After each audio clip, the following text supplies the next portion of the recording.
Buenas tardes. Permítame darles la bienvenida al encuentro anual de investigación, innovación y creación 2024, organizado por el Vicerrectorado de Investigación de la Pontificia Universidad Católica del Perú.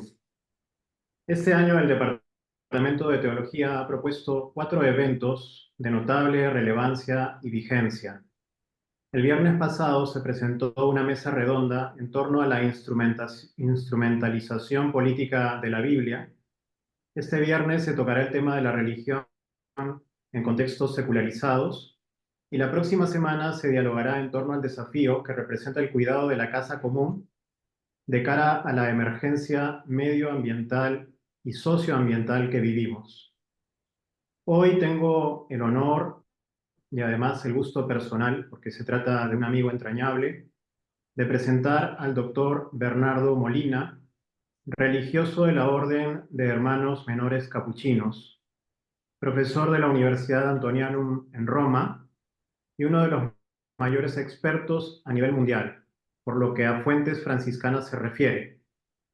Muchas gracias, Bernardo, por aceptar generosamente nuestra invitación y por enlazarte a nosotros desde Italia, con las 7 horas de diferencia horaria que nos separan.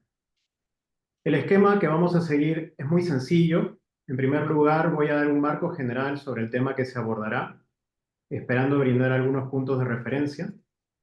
A continuación, el doctor, el hermano Bernardo, tendrá a su cargo una charla magistral y posteriormente, nuevamente quien habla, hará eco de sus palabras a través de una breve intervención para concluir el evento del día de hoy. El formato de este evento no nos permite, en esta ocasión por lo menos, dar un espacio a las preguntas de los asistentes, pero la buena noticia es que el profesor Bernardo vendrá el próximo mes a Lima, invitado por la familia franciscana, para dar una serie de conferencias con ocasión de la efemérides que estamos celebrando, los 800 años de la impresión de las llagas de San Francisco. Pues bien, nos congregamos hoy para examinar un acontecimiento de notable trascendencia en la historia de la espiritualidad cristiana, la impresión de los estigmas en San Francisco de Asís, conmemorando 800 años de este singular fenómeno. Este evento no solo destaca por el impacto que tuvo en la vida del santo, sino también por la complejidad teológica, cultural y en líneas generales interdisciplinaria que encierra el fenómeno de los estigmas. Las personas estigmatizadas, es decir, aquellas que manifiestan en sus cuerpos las llagas de la pasión de Cristo, han sido objeto de una fascinación profunda a lo largo de la historia, siendo veneradas como signos visibles de la unión mística con el sufrimiento redentor. Estas figuras han suscitado devoción, temor, reverencia y un interés académico sostenido. No obstante, también han sido blanco de escepticismo y de críticas, particularmente de aquellos que consideraban los estigmas como posibles fraudes o manipulaciones piadosas. Quizá uno de los ejemplos más emblemáticos de esta tensión entre fe y duda sea la figura de San Pío de Pietrelcina en la escena contemporánea, mejor conocido como Padre Pío. Su vida ha generado una de las manifestaciones más fervientes y auténticas de devoción popular, no solo en Italia, sino en todo el mundo. Sin embargo, su caso también ha sido objeto de rigurosas investigaciones, tanto por la Iglesia como por la ciencia médica, debido a las controversias que rodearon la autenticidad de sus estigmas y los informes que lo acusaban de fraude, lo que convierte al Padre Pío en un símbolo de la ambivalencia con que se perciben o se pueden percibir en el imaginario popular estas manifestaciones.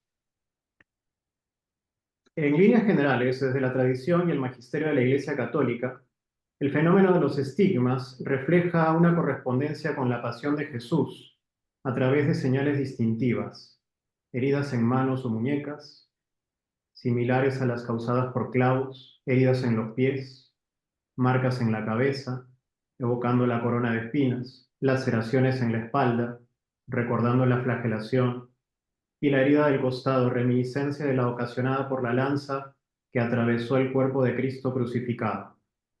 La tipología, como vemos, no es homogénea, y un ejemplo célebre para la geografía es Santa Rita de Casia, quien recibió una espina en la frente proyectada de un crucifijo, fenómeno que muestra la variabilidad en la manifestación de estos signos que para los creyentes, nosotros creyentes, consideramos sagrados. Ahora bien, el caso específico que presentará el hermano Bernardo, el de San Francisco de Asís, es sin duda particularmente relevante. Francisco, al final de su vida, eh, confió su cuidado a cuatro de sus hermanos más íntimos, entre ellos Fray León. A pesar de sus intentos por ocultar las marcas, la visibilidad de los estigmas resultó ser casi inevitable. Se trata del primer caso registrado sistemáticamente en la historia de la Iglesia Católica. La impresión de los estigmas de San Francisco no solo marcó un hito en la historia de la devoción cristiana, sino que también abrió un amplio campo de debate académico sobre la autenticidad, el significado y las implicaciones teológicas que pueden tener esos fenómenos aparentemente reservados a una esfera mística en el contexto sociocultural actual. A medida que se explora este contexto histórico y las interpretaciones teológicas de estos estigmas, uno también puede enfrentarse a cuestiones sobre el impacto del fenómeno en la percepción de la santidad y en lo que significa para la vida práctica del cristiano de a pie. En la siguiente charla magistral, el doctor Bernardo Molina, capuchino, profundizará en la dimensión histórica y teológico-espiritual de los estigmas del poverelo de Asís, analizando la fisonomía interior del santo, describiendo lo acaecido en el monte Albernia, poniendo énfasis en el testamento de San Francisco y finalmente señalando algunas incidencias en la fisonomía del hermano menor, algo imprescindible para calibrar la influencia en la espiritualidad franciscana del contexto contemporáneo. Sin más preámbulo, que esta conmemoración nos permita reflexionar sobre el impacto perdurable de los estigmas en la identidad espiritual y en la praxis cristiana. Muchas gracias, Bernardo. Adelante. Muy bien. Muchas gracias, Carlos. Muchas gracias a toda la administración de la universidad por esta invitación, que la acojo con gusto para compartir en este momento, como ya has hecho en la presentación, varios elementos que nos van a hacer entrar en esta experiencia de Francisco de Asís. Eh, Partimos de la cosa técnica, tratando de eso.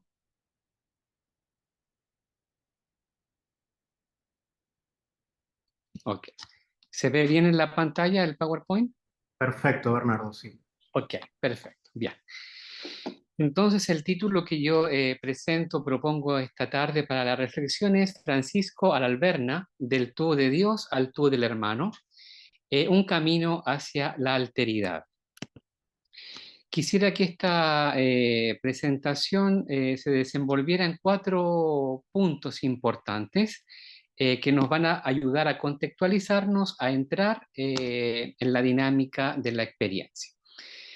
Lo primero es cómo llega Francisco al monte Alberna, que es la montaña donde estaba el eremitorio, donde ocurrió este episodio. Luego, ¿qué sucedió en el monte Alberna? Algunos aspectos de carácter histórico, sobre todo de las fuentes geográficas que nos transmiten el episodio, el evento. El testimonio escrito de Francisco y de León, que es donde nos vamos a detener con un poquito más de calma. Y finalmente, la síntesis que evidencia 3 elementos importantes de esta profunda experiencia, ¿no? Bien, partimos entonces desde lo primero, que sería cómo llega el hermano Francisco al monte Alberna. La experiencia del monte Alberna tuvo lugar entre los meses de agosto y septiembre del 1224, donde Francisco decide junto con Fray León subir esta montaña para vivir un tiempo especial. ¿Mm?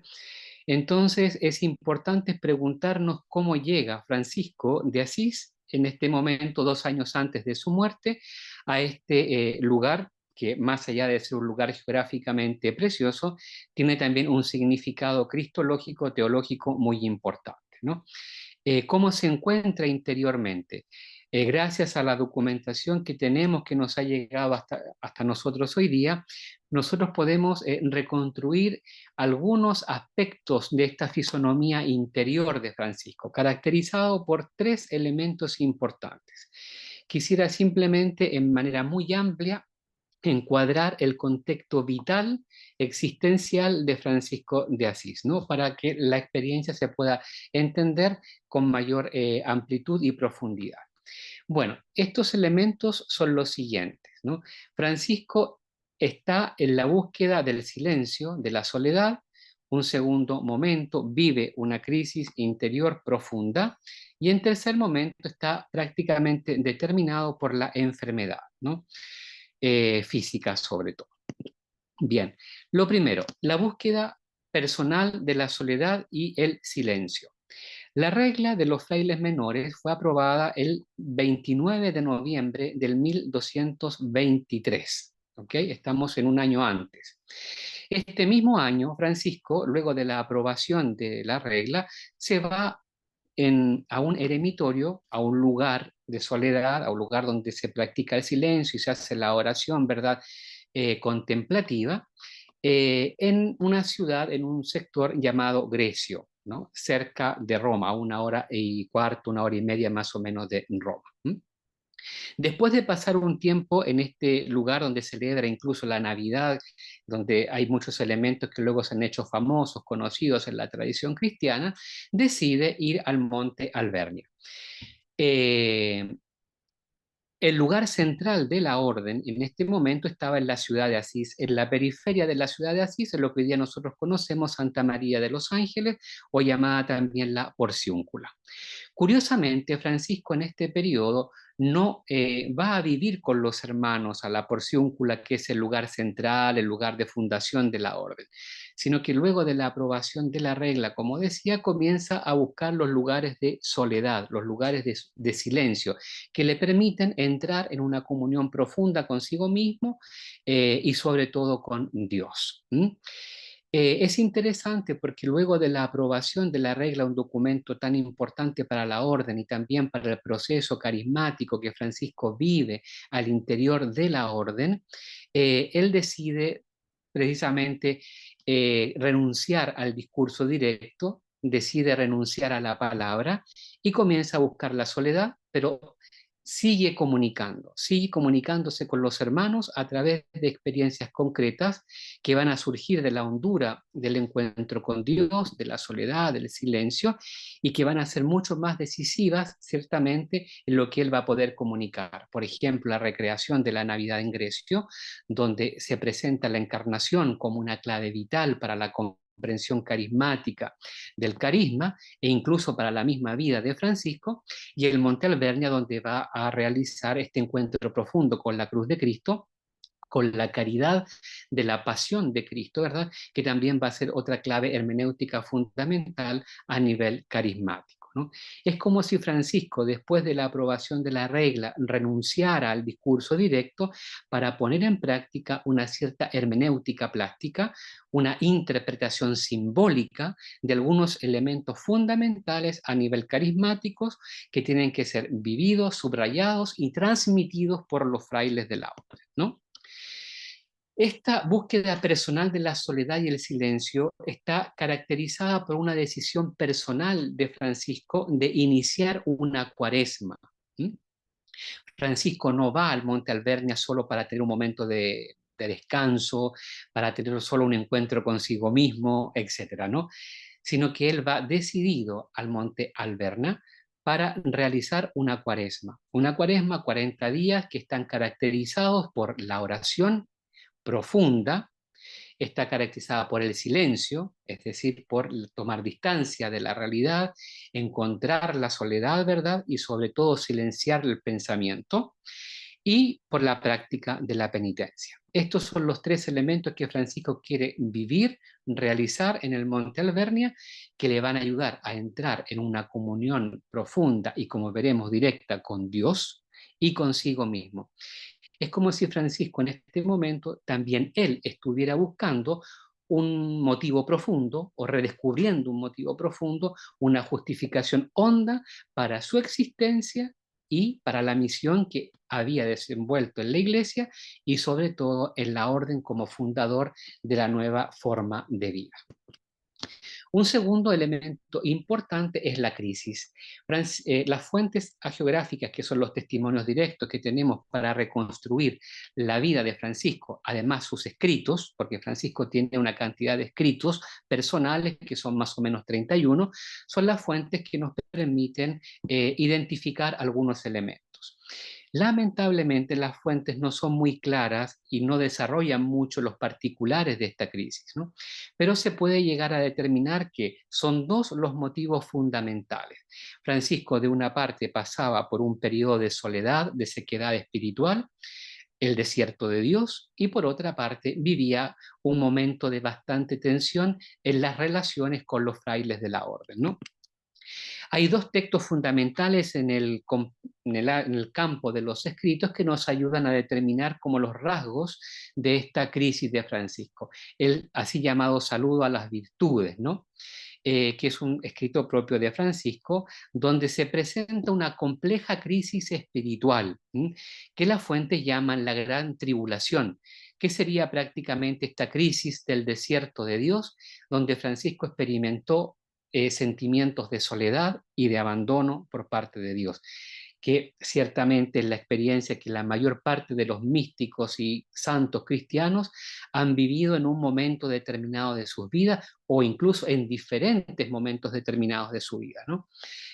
Francisco se encuentra cuando decide subir el monte Alverna en estas condiciones interiores, en condiciones de mucho movimiento, sequedad, oscuridad interior, que se revelan precisamente en estos textos, que después ustedes pueden volver con un poco más de calma para consultarlos.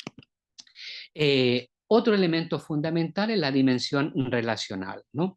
Entre Francisco con su ideal carismático y la nueva orden que ya había nacido y que se estaba institucionalizando, o mejor dicho, el carisma se estaba institucionalizando, en este paso entre intuición e institucionalización del carisma, por supuesto que se viven muchas tensiones, ¿no? Entre un ideal absolutamente radical que Francisco de Asís había recibido de Dios y propone a los frailes y a la iglesia, y las nuevas generaciones que van entrando a la orden, que también ven que ese ideal tiene que encuadrarse dentro de ciertas normas, de ciertos cánones y de ciertas estructuras. Este paso no siempre es de manera serena, tranquila, crea algunas tensiones, ¿no?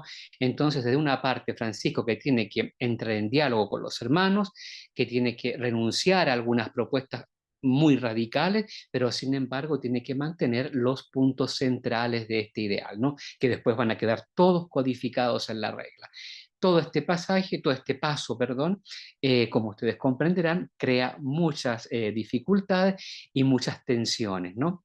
Hay un texto precioso que también es muy famoso en la tradición franciscana y en la iglesia, llamada La Perfecta Alegría. Este texto, esta parábola prácticamente donde Francisco se presenta la única vez como el protagonista de la narración, revela todas estas orientaciones divergentes, tensiones dramáticas y malentendidos globales entre Francisco y los dirigentes de la orden, ¿no?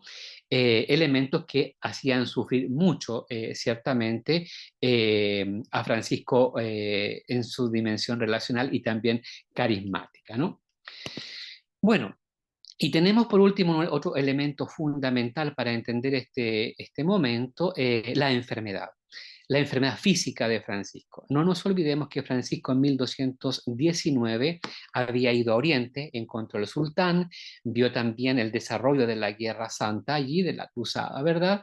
Y luego tiene que regresar a Italia para poder seguir llevando adelante la gestión de la orden y escribir la regla, ¿no? Cuando regresa desde Oriente, Francisco regresa físicamente bastante quebrado, bastante frágil, con bastantes enfermedades que tiene que asumir y vivir, ¿no? Pero sobre todo es una enfermedad que él, al parecer, eh, cogió en Oriente, que fue una infección profunda a los ojos, ¿no? Que esta enfermedad fue la que más lo tormentó, lo hizo sufrir en los últimos años de su vida, ¿no? Esta enfermedad fue aumentando cada vez más. Entonces, Francisco físicamente, en este caso, está muy quebrado, ¿ok? Tanto así que cuando decide ir al Monte Alverna para iniciar esta cuaresma, estos 40 días, como decíamos, tiene que pedir un asno que lo lleve, ¿no? Va en un burrito prácticamente, lo llevan para que pueda llegar al lugar.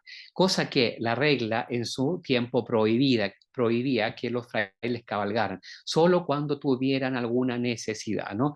Esto para demostrar que la situación de Francisco en este momento física era bastante compleja, difícil, ¿no? Incluso uno de los elementos que más le hacía sufrir en sus últimos años de vida en relación a la enfermedad de los ojos era la luz natural. De hecho, tuvo que someterse a algunas cauterizaciones, ¿verdad? Con un fierro caliente que hacían a este nivel, ¿verdad? De las sienes que decimos nosotros vulgarmente, ¿verdad? Para poder detener esta infección. Bueno, en conclusión, el Francisco, no, el fray Francisco o el hermano Francisco, que en el 1224 llega al Monte Alverna, es un hombre bastante frágil, quebrado a nivel físico, a nivel espiritual, pasando por esta crisis, y a nivel relacional, ¿no? Francisco entonces va guiado probablemente por un gran deseo de encontrar y recibir una respuesta de Dios a toda su situación personal y a la situación que él en este momento veía en la orden. ¿Mm? Bueno, eh, como decía, Francisco, por tanto, llega al monte Alverna quebrado, pero al mismo tiempo maduro y abierto al encuentro continuo con la alteridad divina y la alteridad humana. Es muy importante determinar que hay un paso incluso importante entre la celebración de la Navidad que él hizo en Grecia en 1223, el 24 de diciembre del 1223, y su opción, después de 6 meses, prácticamente 5 meses, de subir el monte Alverna para encontrar allí también, ¿verdad?, en la profundidad de la oración, en este caso, a Jesús crucificado. Pasa Francisco desde la radicalidad de la encarnación, de la encarnación, a la radicalidad de la compasión con Jesucristo crucificado. Como va a decir este Tomás de Celano, uno de sus primeros hagiógrafos, Francisco meditaba y asumía en su vida constantemente la humildad de la encarnación y la caridad de la pasión. Entonces el monte Alverna, desde esta perspectiva, se transforma en un lugar de encuentro, especialmente con Jesucristo crucificado. Es como si Francisco, llevado por este profundo deseo, ¿verdad?, de encontrar una respuesta honda a sus inquietudes y a las de y a la de la orden a nivel carismático, quisiera realizar ya desde su perspectiva este proceso de la configuración con Cristo, cosa que le va a ser donada por el mismo Cristo, ¿no? Es como si Francisco dijera vulgarmente: Jesucristo, suframos juntos, tú y yo suframos juntos con todo el amor y con todo el dolor, ¿no? Que son las raíces más profundas de esta compasión que el santo va a experimentar a través de las llagas. Bueno, este es más o menos el contexto vital a grandes rasgos de Francisco que llega al Monte Alverna para iniciar esta cuaresma. Pasamos al segundo punto. ¿Qué ocurre en el Monte Alverna? ¿Okay? Vamos a ver algunos elementos muy generales en este caso. Para reconstruir lo que sucedió en el Monte Alvernia, o Alberna, es necesario consultar las fuentes. Nosotros cuando hablamos de fuentes nos referimos a tres estadios fundamentales. En primer lugar, los escritos de Francisco, ¿sí?, que son directamente de él, ya sea escritos por él mismo, como tenemos tres autógrafos, o los dictados por él a algún hermano secretario. Luego tenemos toda la tradición geográfica, que más o menos inauguró el 1226 y terminó el 1380, es uno de los santos más documentados del Bajo Medioevo, ¿sí? Y también los documentos históricos a nivel pontificio, político, etcétera, del contexto sociocultural de Francisco de Asís y de la Iglesia de este tiempo.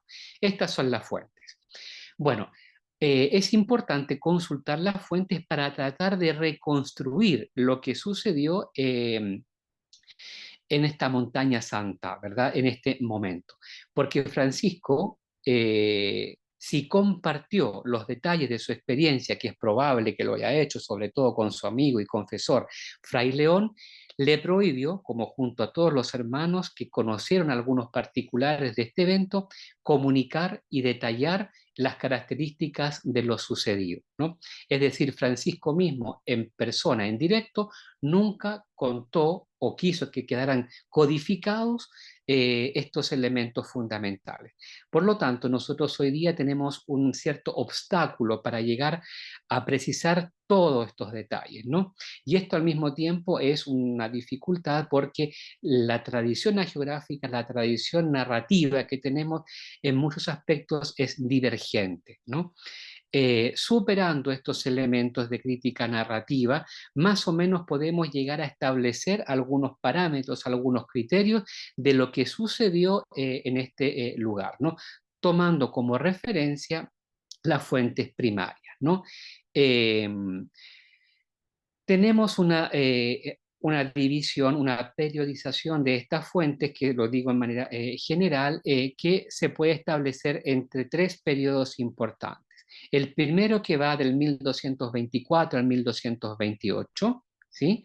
Después del 1230 al 1263 y del 1276 en adelante, hasta el 1380 más o menos, ¿no?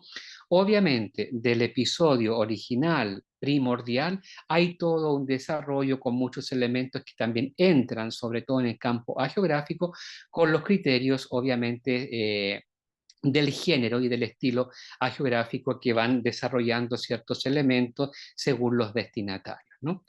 Bueno, nosotros nos vamos a valer, siguiendo los historiadores que nos presentan estos estudios con mayor profundidad, de tres fuentes que llamamos primordiales. ¿Primordiales por qué? Porque son las que transmiten por primera vez el evento y con mayores detalles. Toda la tradición posterior va a trabajar sobre estos testimonios primordiales, aumentando o quitando, de acuerdo al contexto y a los destinatarios e intenciones de las obras, ciertos elementos. Tenemos en primer lugar, como primera fuente, la carta de Fray Elías. La carta de Fray Elías es un documento donde el ministro general de la orden, en este momento Fray Elías, comunica la muerte de Francisco a toda la orden. ¿Okay? Francisco de Asís murió la noche del 3 al 4 de octubre del 1226 en la Porciúncula en Asís. Al día siguiente, probablemente, el ministro general comunica a toda la orden a través de una carta este evento.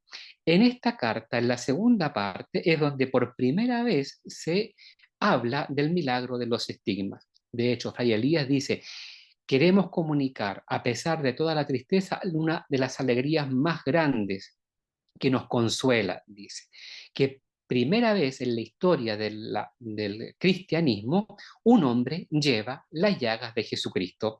Nuestro Padre San Francisco ha sido estigmatizado y porta consigo en su cuerpo como un sigilo las 5 llagas y la herida del costado de nuestro Señor Jesucristo.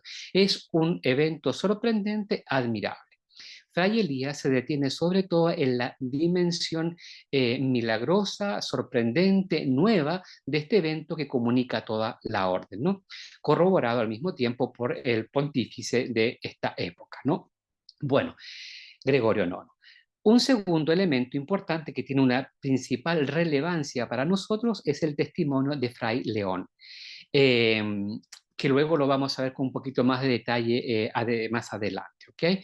Fray León era uno de los hermanos, como bien lo dijo el profesor Carlos al inicio, que estuvo con Francisco cuando sucedió este evento en el Monte Albernia. Él nos transmite en un pequeño texto, una pequeña rúbrica del pergamino que nos ha llegado a nosotros hoy día, que trae las alabanzas y la bendición a Fray León, escritas por el mismo Francisco después de este evento, donde nos cuenta los elementos precisos de lo que sucedió en el Monte Albernia en manera muy general. ¿Okay? Por lo tanto, es un testimonio de vital importancia para nosotros. Pongo las fechas porque el episodio aconteció en 1224 y Fray León murió en 1271. ¿No? No sabemos con precisión cuándo él deja por escrito este testimonio, pero nos gusta decir que obviamente se puede ubicar ya en el contexto inmediato del 1224. Luego tenemos otro testimonio primordial que es la vida del bienaventurado Francisco, o conocida hasta hace poco como Primera de Celano, donde por primera vez el geógrafo oficial de la orden y de la iglesia que escribe una vida de San Francisco para la iglesia y para la orden, cuenta con mayor detalle el episodio del Monte Albernia, seguramente tomando como testimonio la carta de Fray Elías, el testimonio de León y el testimonio de estos primeros hermanos que estaban con Francisco, ¿no? Bueno, como digo, el episodio ha tenido una evolución, una hermenéutica a través de la historia de la orden y de la iglesia, ¿no? Eh, Tenemos una dificultad que no podemos reconstruirlo con todos los particulares, como decía, porque el mismo protagonista no habló directamente, o si lo habló fue en un ambiente muy íntimo, prohibiendo que los particulares se difundieran, ¿no? Lo que podemos decir es que, sin duda, el Monte Albernia sucedió un elemento, una experiencia vital de carácter mística, ¿verdad? Para Francisco de Asís, que lo transformó no solo espiritualmente, sino que también físicamente. Experiencia que es transmitida en la tradición geográfica, confirmada por la Iglesia, etcétera, ¿no? Que luego ha ido teniendo diferentes matices e interpretaciones. Hay un gran histórico del área del franciscanismo que se llama Giovanni Miccoli, que él propone incluso un criterio de carácter histórico diciéndolo de esta manera, presentándolo de esta manera. El hecho que nosotros no podamos reconstruir todos los particulares de lo que sucedió en el Monte Alberna no quiere decir que el hecho no haya sucedido. El límite es nuestro, no es del protagonista que vivió esta profunda experiencia, que lo determinó a él, determinó la historia de la orden y en cualquier manera determina también la historia de la iglesia. ¿Ok? Bien, desde esta perspectiva entonces vamos a leer en este momento el testimonio directo, que es un resumen, prácticamente una síntesis de lo que allí aconteció en el arco del mes probablemente de septiembre del 1224. Esta es la rúbrica, este es el testimonio transmitido, escrito por Fray León, que ha llegado hasta nosotros. ¿Ok? Y dice así. El bienaventurado Francisco, 2 años antes de su muerte, hizo una cuaresma en honor de la bienaventurada Virgen María, Madre de Dios, y del bienaventurado Arcángel San Miguel en el Alberna. Desde la fiesta de la Asunción de la bienaventurada Virgen María hasta la fiesta de San Miguel en septiembre. Y la mano del Señor descendió sobre él. Después de la visión y las palabras del serafín y la impresión de los estigmas de Cristo en su cuerpo, hizo estas alabanzas escritas en la otra cara del pergamino y las escribió de su puño y letra, dando gracias a Dios por el beneficio recibido. ¿Okay? Bueno, en síntesis, León nos dice, nos da noticias directas del lugar, el Monte Alberna, la fecha, ¿no? 2 años antes de su muerte, incluso el periodo de tiempo entre agosto y septiembre, ¿sí? Lo que sucedió, en esto León es muy delicado, ¿no? Probablemente, y yo estoy convencido de esto, León era el confesor y el amigo de Francisco, es probable que haya conocido incluso los particulares del evento, ¿no? Sin embargo, con mucha prudencia, tomando una frase bíblica, reasume lo que sucedió. Y la mano del Señor descendió sobre él. Y después de la visión, ¿verdad? Las palabras y la impresión de los estigmas, ¿no?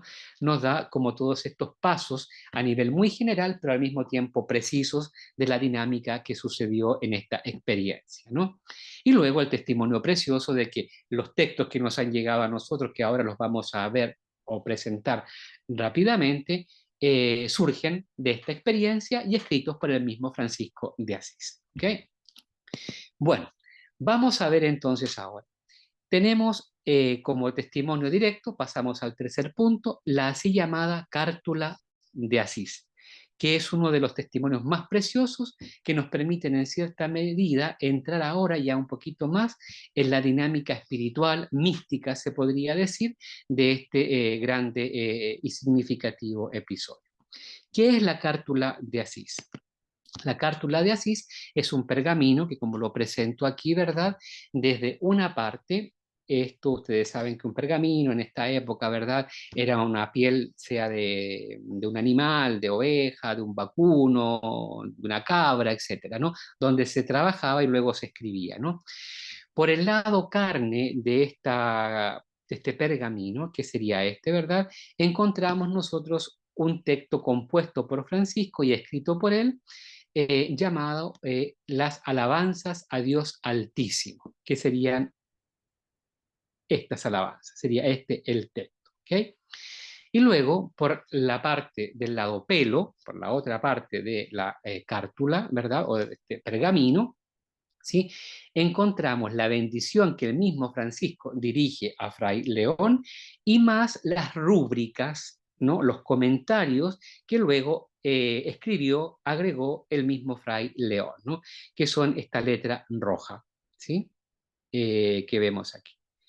Este pequeño pergamino de 12 por 13 más o menos, que es muy pequeñito, que hoy día se conserva en la capilla de las reliquias de la Basílica Inferior del Sacro Convento en Asís, nos transmite un testimonio precioso. Más aún, podríamos decir que ya de por sí este pergamino es un lugar de encuentro entre Francisco y entre León, entre Dios y Francisco, como vamos a ir viendo poco a poco. En el monte Albernia se desarrolla, a fin de cuentas, el encuentro, ¿verdad?, profundo entre estas dimensiones que vamos evidenciando poco a poco, ¿no? Una dimensión interior, una dimensión relacional, una dimensión mística, una dimensión cristiana, ¿verdad?, que no está solo caracterizada por la individualidad, no, todo lo contrario, está caracterizada, determinada por un encuentro entre identidad y alteridad, donde son convocados diferentes protagonistas. Dios, Jesucristo, ¿no? La Trinidad, si queremos incluso decir, Francisco y Fray León, ¿no? En el monte Albernia se manifestó una profunda actividad escritural. Dios imprimió su divinidad en la carne de Francisco, el sigilo, ¿verdad? Se posó sobre él la mano del Señor, su cuerpo, el cuerpo de Francisco, se convirtió en el pergamino de Dios, ¿no? Y Francisco, a su vez, plasmó el sentido íntimo de esta experiencia en un pergamino, entregándoselo amorosamente a su hermano y amigo León. Y León lo acogió, lo conservó, lo guardó, lo cuidó y lo transmitió también luego a todos los hermanos y nos transmitió también a nosotros, ¿verdad? Entonces, paso es de Dios a Francisco, Francisco a León, de León a nosotros. Todos en cierta medida convocados a asistir a la profundidad de este episodio, de este evento, de esta experiencia mística, se podría decir. Vamos a consultar en este momento como un primer aspecto de tipo espiritual el texto de las alabanzas a Dios Altísimo. ¿Okay? Este es el texto. En este pergamino nosotros vemos que está muy deteriorado, está muy deteriorado, se ha tenido que hacer toda una reconstrucción para llegar a de carácter, ¿verdad?, filológica, codicológica, etcétera, para llegar más o menos a identificar el contenido del texto, ¿no? 19 renglones, donde Francisco por 32 veces va señalando diferentes nombres a Dios. ¿Okay? Esta es su caligrafía, esta es la caligrafía de Francisco. Francisco sabía escribir y sabía escribir en latín. Si bien es cierto que no dominaba el latín, pero sí lo sabía escribir y lo entendía perfectamente, ¿no? Es un testimonio más allá de ser una reliquia para nosotros y de su experiencia mística, un testimonio también de su formación cultural, ¿no? Estamos ante un texto entonces que se ubica posterior a la experiencia de la Verna, quizás los días sucesivos, pero en el mismo mes, en el mismo contexto, en el monte Alberna. ¿Ok? Vamos a ver. El texto se nos presenta de esta manera. Lo vamos a escuchar y luego vamos a evidenciar solo 3 características de muchas otras que se podrían hacer emerger, ¿verdad? Las alabanzas, ¿no? Desde carácter laudativo el texto, donde Francisco por 32 veces enumera ciertas características de Dios, ¿no? Que no son enumeraciones aisladas, sino que prácticamente son el fruto de toda una experiencia espiritual, no solo del Monte Alberna, sino de todo su recorrido, ¿no? Comienza así. Tú eres santo, Señor Dios único, que haces maravillas. Tú eres fuerte, tú eres grande, tú eres altísimo, tú eres Rey omnipotente. Tú, Padre Santo, Rey del cielo y de la tierra. Tú eres trino y uno, Señor Dios de dioses. Tú eres el bien, todo el bien, el sumo bien, Señor Dios vivo y verdadero. Tú eres amor, caridad, tú eres sabiduría, tú eres humildad, tú eres paciencia, tú eres belleza, tú eres mansedumbre, tú eres seguridad, tú eres quietud, tú eres gozo, tú eres nuestra esperanza y alegría, tú eres justicia, tú eres templanza, tú eres toda nuestra riqueza a satisfacción, tú eres belleza, tú eres mansedumbre, tú eres protector, tú eres custodio y defensor nuestro, tú eres fortaleza, tú eres refrigerio, tú eres esperanza nuestra, tú eres fe nuestra, tú eres caridad nuestra, tú eres toda dulzura nuestra, tú eres vida eterna nuestra. Grande y admirable Señor, Dios omnipotente, misericordioso, Salvador.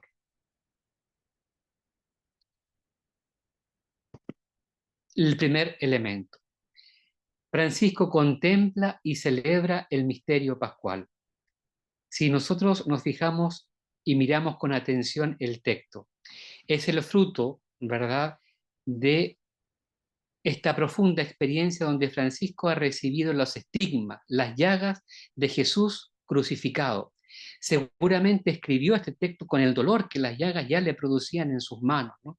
Sin embargo, el texto está caracterizado por un tono pascual, un tono jubilar, un tono de alegría, de celebración, porque él, al entrar en la compasión, ¿verdad? En la dinámica del sufrir con Jesucristo, el fondo final de toda esta experiencia es la Pascua. Es la profundidad, la realización del misterio pascual. No es el drama solo de la cruz, sino que es el amplio horizonte de la celebración del misterio pascual, del plan salvador de Dios realizado en la historia, y en este caso en la historia del humilde y menor Fray Francisco de Asís.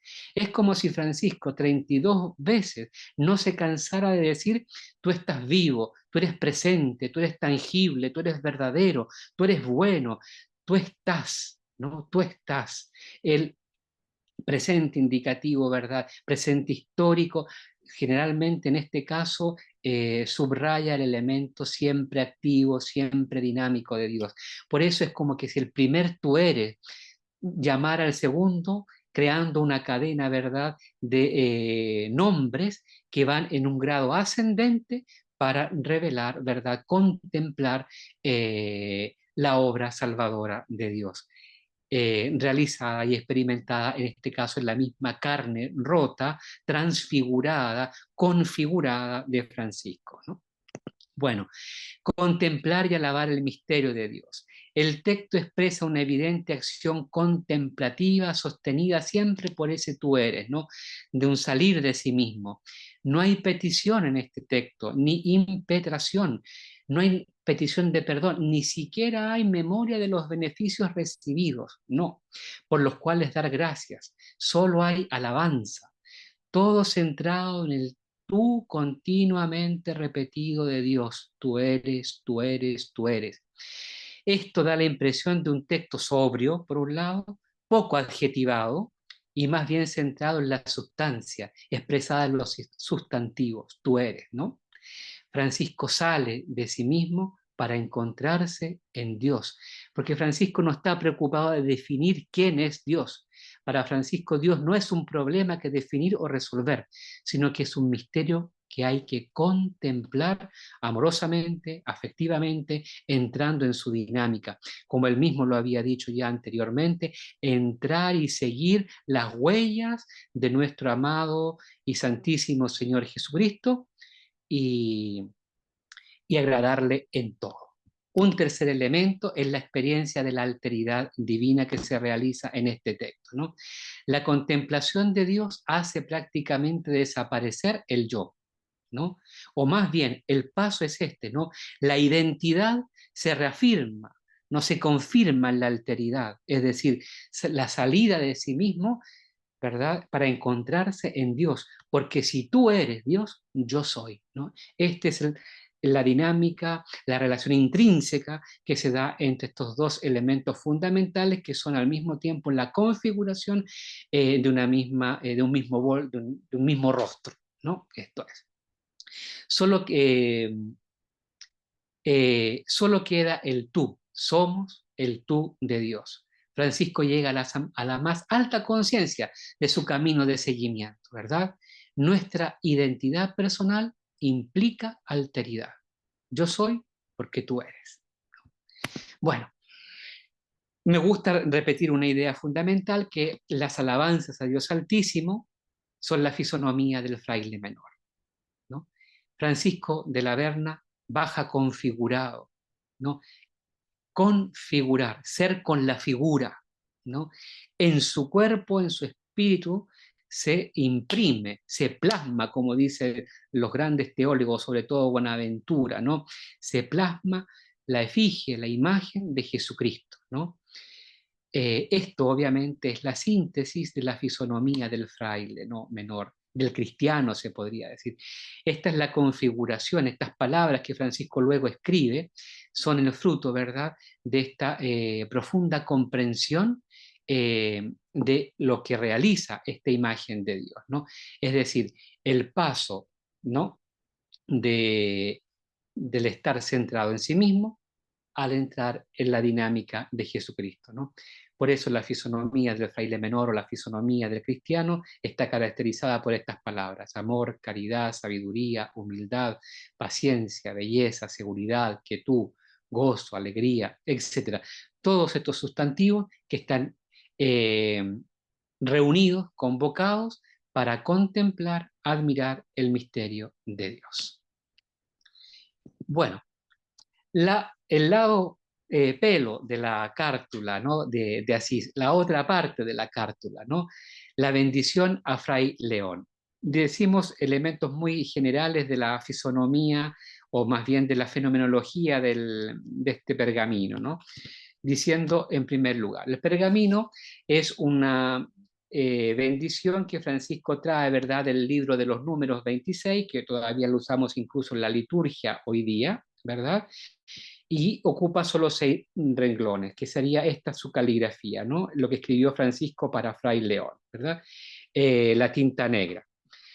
La tinta roja es la caligrafía de Fray León, ¿sí?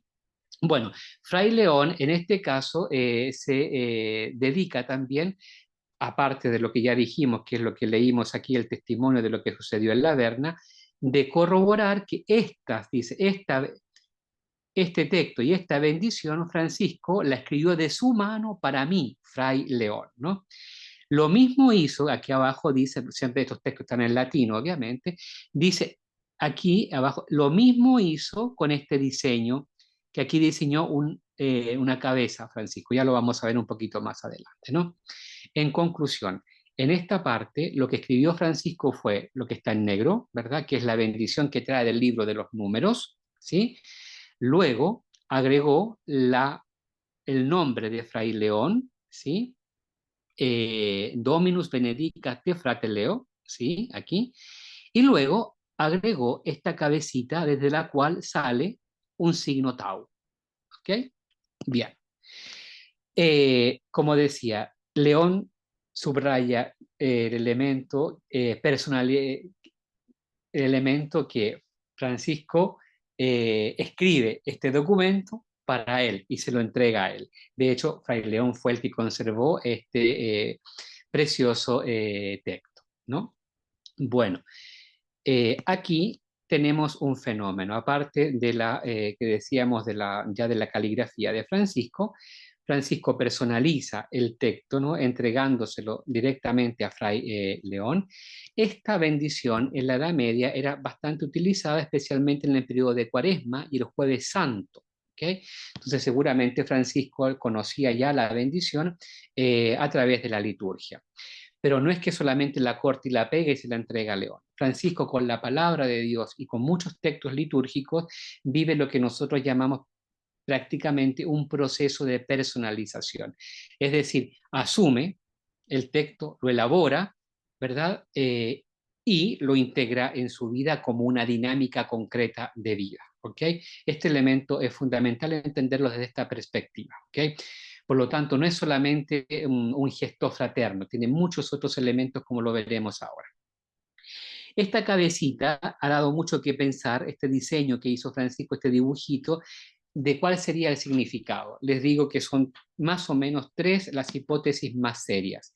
El primero sería que aquí donde vemos, ¿verdad? Está la cabecita, aquí estaría la boca y de ahí, de esa boca sale este signo tau que es el signo prácticamente de la salvación de la cruz de Jesucristo, ¿ok? Ya determinada por el Antiguo Testamento y muy divulgada en el Concilio Lateranense IV del 1215, incluso en el discurso inaugural que hizo Inocencio III y que probablemente Francisco habrá escuchado o entró en la dinámica devocional también de esta comprensión del signo tau que tanto así lo asume luego como signo de su orden, ¿no? Bueno, la primera hipótesis sería que esta cabeza es la cabeza de Adán y desde la boca de Adán surge el nuevo Cristo, surge, perdón, el Mesías, que es Cristo, ¿ok?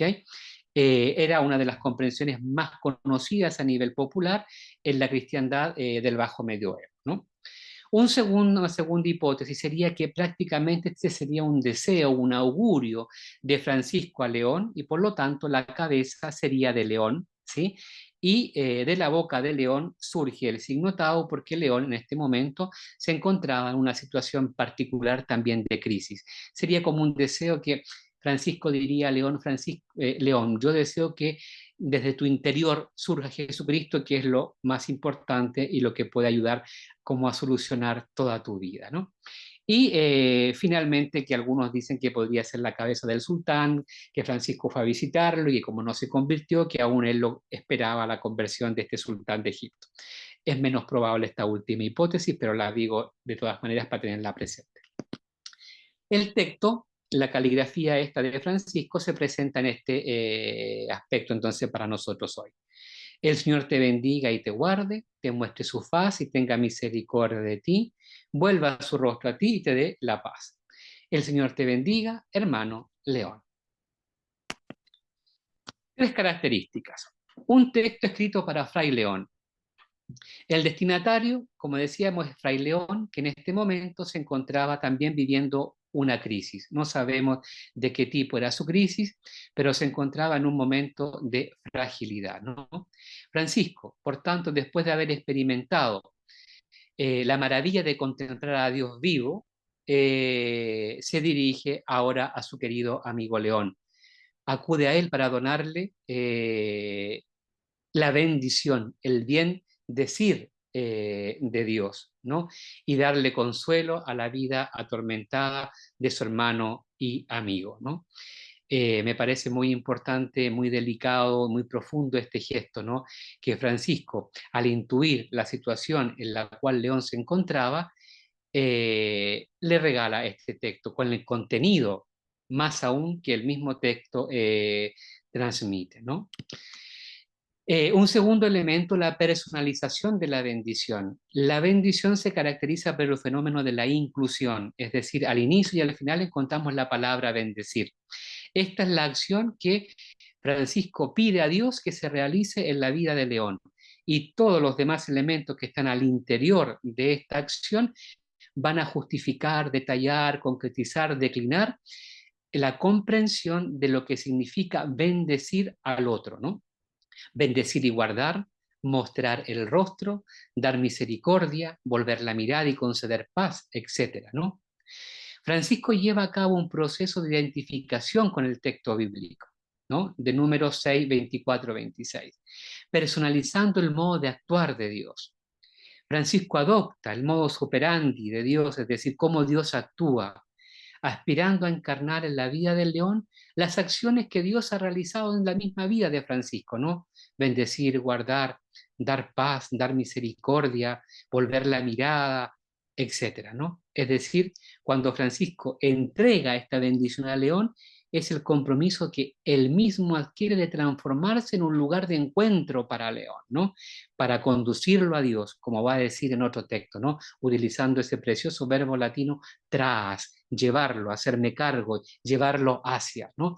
Y por esto requiere, obviamente, el hecho de transformarse en un lugar de encuentro para el otro, realizando estas acciones: bendecir, guardar, mostrar, dar misericordia, volver, dar paz, bendecir. Y un último elemento, así como decíamos de las alabanzas a Dios Altísimo, la alteridad de Dios, aquí encontramos la dinámica de la alteridad humana. El rostro de Dios se encarna en el Hijo, en el rostro y en el rostro del hermano, que se convierte una vez más en lugar de encuentro. Francisco personaliza la bendición dirigiendo las palabras al león: el Señor te bendiga, hermano León. León, lo que yo mejor te puedo desear, lo que mejor te puede pasar en la vida es que Dios te mire y vuelva a ti su mirada y haga surgir desde lo más profundo de tu misterio pascual, ¿verdad?, la resurrección de su Hijo Jesucristo. Por eso este signo Tau también. El hombre es el tú de Dios y al mismo tiempo se convierte en el tú de su hermano cuando lo mira con misericordia, cuando pone su corazón movido por la caritas en la vida del otro. La caritas que Francisco, la caridad que Francisco había contemplado crucificada en Cristo, ¿verdad? En la compasión y en la impresión de las llagas. Bueno, en síntesis y a modo de conclusión, para ir acabando, ¿verdad?, les dejo simplemente 3 provocaciones de carácter teológico espiritual, ¿no? En el Monte Alberna, fruto de esta configuración de Francisco con Cristo, testimonios son las llagas, ¿verdad? Se realizan movimientos importantes. Un primer paso es de la petición a la alabanza. Francisco, cuando inició su camino, casi 20 años atrás, ¿verdad? En San Damián, en una oración que tenemos también nosotros como testimonio, había pedido a Dios: dame fe recta, esperanza cierta y caridad perfecta. Después de 20 años, de un largo y difícil camino, ¿no?, de conversión, Francisco en el Monte Alberna ya no pide nada, solo pasa la alabanza, solo el salir de sí mismo para encontrarse en Dios y contemplar el misterio de Dios. Por eso Dios pasa a ser: tú eres fe, tú eres esperanza, tú eres caridad nuestra. El grande y definitivo paso de la petición a la alabanza, que quizás es uno de los momentos más hondos, más importantes de toda experiencia cristiana, no solo mística, ¿no? Y si decimos mística, con mayor razón, porque es vivir absolutamente del misterio, centrado en el misterio, en la dinámica del misterio, en la contemplación del misterio, ¿no? Un segundo elemento, la cártula de Asís y la experiencia del Monte Alberna, ¿verdad?, es el paso del tú de Dios al tú del hermano, ¿no? La alteridad divina y la alteridad humana. En las alabanzas a Dios Altísimo, Francisco se descentra, ¿no? sale de ese egocentro para encontrarse en Dios, con el tú eres, con el tú eres, con el tú eres. Un camino hacia la alteridad divina. Desde la alteridad divina, desde el tú de Dios, pasa a la alteridad del hermano, a la alteridad del otro, transformándose en un lugar de encuentro, ¿no? Para León. El Señor te bendiga a ti, hermano León, ¿no? Un paso importante que se cumple en este elemento, ¿no? Por eso las dos palabras que aquí se convocan son identidad y alteridad, íntimamente unidas. Y finalmente, desde esta perspectiva, la cártula de Asís es la síntesis del Evangelio, ¿no? Constituye el largo y atribulado camino que lleva del tú de Dios al tú del hermano, representando un camino hacia la alteridad divina y humana. La cártula, en efecto, revela cómo el mismo folleto, en sus dos caras, lleva la expresión del amor a Dios y el amor al prójimo, en esas alabanzas a Dios con culminación de la contemplación mística y en la bendición al hermano, que es un exquisito documento de caridad fraterna. Dos aspectos del amor que, como las dos caras del pergamino, no se pueden separar.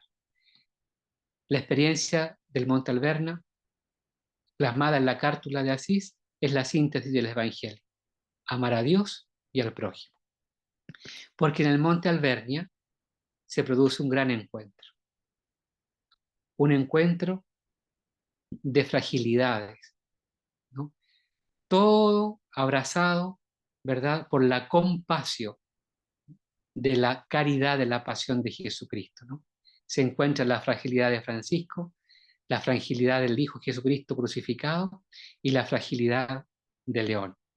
Es decir, una experiencia profunda del misterio pascual, como Francisco lo llegará a resumir de esta manera: nuestro Señor Jesucristo, el que siempre nos basta en todo. Muchas gracias. Muchísimas gracias a ti, querido Bernardo, por la claridad y al mismo tiempo profundidad de esta reconstrucción histórica del fenómeno acaecido en el Monte Alverna hace 800 años, por la hermenéutica que has hecho y la exégesis franciscana, muy precisas, además, muy didácticas.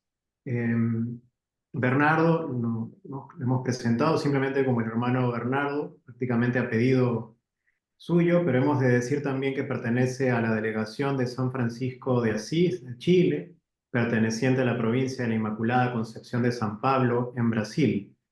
En el 2005 se licenció en Teología por la Pontificia Universidad Católica de Chile, ha prestado diversos servicios en la animación y formación de la Orden de los Hermanos Capuchinos, realizó sus estudios de posgrado en la Pontificia Universidad Antonianum de Roma, obteniendo el doctorado con la tesis titulada El reino de Dios en el pensamiento eclesiológico y escatológico de San Francisco de Asís, según sus escritos y fuentes hagiográficas en los siglos XIII y XIV, bajo la dirección de Leonard Lehmann y el acompañamiento de Fernando Uribe, célebre exégeta, intérprete franciscanista, que ha dejado pues un legado, y entre ellos a varios discípulos, entre los que se cuenta Bernardo.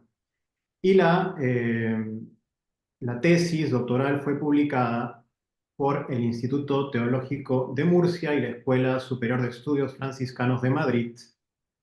Además, este ha sido el derrotero que ha seguido la investigación académica de Fray Bernardo en la Escuela Superiore di Studi Medievali e Francescani en Roma. Es profesor de la Escuela Superior de Estudios Franciscanos en Madrid, del Instituto Franciscano de Espiritualidad en Roma, de la Pontificia Universidad Antonianum. También dicta cursos en la Pontificia Facultad de Teología San Buenaventura, conocida como el Seraficum, en Roma, y en el Instituto Teológico de los Frailes Capuchinos en Campobasso, Italia. Finalmente, es autor de varios artículos y libros sobre espiritualidad franciscana, traductor de diferentes obras hagiográficas del siglo XIII y forma parte de la comisión de la nueva edición de las fuentes franciscanas en español. Seguiríamos, Bernardo, pero no queremos quitarte espacio en las dimensiones en las que trabajas, además de tu propio ritmo de vida fraterna. Quisiera, si me permites, Bernardo, concluir poniendo algunas luces sobre este recuento histórico que has hecho de los estigmas de San Francisco, en lo que podría ser una lectura actualizada del evento, mm, siempre partiendo de la premisa de que hay muchas interpretaciones y de que no se puede agotar en una sola posibilidad.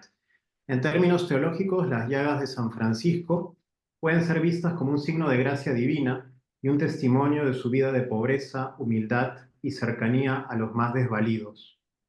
Además, ofrecen una representación física del compromiso radical con el Evangelio, enfatizando la virtud del sacrificio y del sufrimiento, ambos entendidos como caminos de salvación. Ahora bien, en nuestra sociedad, marcada por un creciente secularismo, el tema de los estigmas de San Francisco de Asís puede tener interpretaciones diversas. Por un lado, en un contexto donde los valores de austeridad y renuncia parecen distantes del discurso predominante sobre éxito y realización personal, la vida de San Francisco, la vida de Frate Francesco, ofrece una contracultura que exalta el desapego material, la solidaridad con los más pobres y el cuidado de la creación. Para una nación como la nuestra, desde donde te escuchamos, Bernardo, en el Perú, que todavía conserva una identidad cultural católica, los estigmas de Francisco podrían interpretarse también como un desafío a los paradigmas contemporáneos, invitando a reflexionar sobre el equilibrio entre el bienestar material y las necesidades espirituales, la ética social y el compromiso por la justicia y el cuidado del medio ambiente. El fenómeno de los estigmas de San Francisco también abre una discusión profunda sobre la relación entre espiritualidad y corporeidad en el mundo contemporáneo, especialmente en lo que respecta a la fragilidad humana. En una era donde los avances médicos y tecnológicos han mejorado notablemente la calidad de vida, la figura de Francisco y sus llagas ofrecen una perspectiva que trasciende el bienestar físico, recordando la vulnerabilidad inherente en todo ser humano. Más allá del sufrimiento, los estigmas pueden interpretarse como un símbolo de conexión profunda con lo trascendente y de la capacidad humana para reconocer su propia finitud, relacionándonos también con la otredad, la alteridad a la que hacías referencia, Bernardo, lo que nos invita a una reflexión sobre la dimensión que coexiste entre ambas dimensiones. En este sentido, el ejemplo de San Francisco no busca glorificar el sufrimiento en sí, sino poner de relieve que a pesar de todos los esfuerzos por controlar y superar nuestras limitaciones físicas, la fragilidad humana sigue siendo un elemento esencial de la experiencia de vida. Esta fragilidad, lejos de ser simplemente un obstáculo a superar, puede abrir un espacio a la humildad, la solidaridad y la empatía hacia los demás.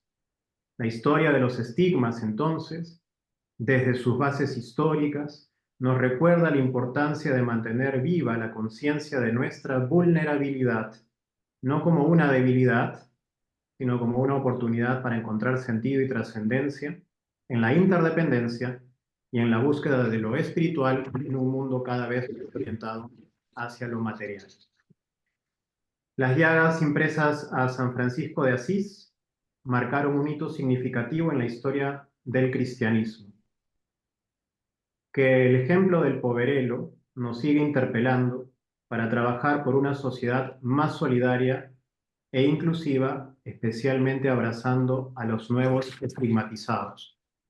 Bernardo, muchas gracias por lo que nos has compartido, por esta charla magistral. Gracias también a los asistentes al presente evento. Los invitamos a seguir asistiendo a los diferentes eventos que ha organizado no solo el Departamento de Teología, sino también distintas unidades académicas de la Pontificia Universidad Católica del Perú. Con todos, muy buenas tardes y Bernardo, ya nos daremos el abrazo físico el próximo mes. Muchas gracias. Muchas gracias a todos y que Dios les bendiga. Gracias, Bernardo.